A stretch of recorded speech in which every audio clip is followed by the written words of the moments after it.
அனைவருக்கும் இனிய மாலை வணக்கம். வாழ்க்கையில் பொறுமையின் முக்கியத்துவத்தை உணர்த்தும் ஒரு சிறிய கதை உங்களுக்காக. ஒரு கோவிலுக்கு சிவலிங்கம் தயார் செய்ய ஸ்தபதி ஒருவர் வரவழைக்கப்பட்டார். அவர் லிங்கம் செதுக்க தேவையான கல்லை பார்வையிட ஒரு மலைக்கு சென்றார். ஒரு பாறையை உளி கொண்டு அடித்தார். அது 10 துண்டுகளாக சிதறியது. பிறகு இந்த பாறை சிலை செய்ய ஆகாது என முடிவெடுத்து மலையின் மற்றொரு பகுதியில் இருந்த பாறையை அடித்து பார்த்தார். அது பலமாக இருந்தது. இந்த பாறைதான் சிலை செய்ய சரியானது என முடிவெடுத்தார். சிலையையும் செய்து முடித்தார்.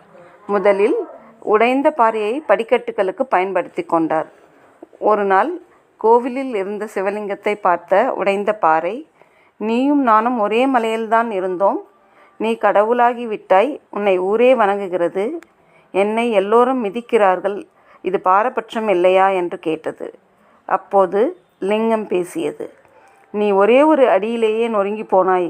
நான் பல அடிகளை ஸ்தபதி அடித்தும் அதை தாங்கிக் கொண்டேன். பொறுமையுடன் தாங்கிக் கொண்டதால் இன்று நான் கடவுளின் நிலைக்கு உயர்ந்து விட்டேன்" என்றது. உயர்ந்த நிலைக்கு வர வேண்டுமானால் துன்பங்களை தாங்கிக் கொள்ளத்தான் வேண்டும். இதுதான் வாழ்க்கையின் தத்துவம்.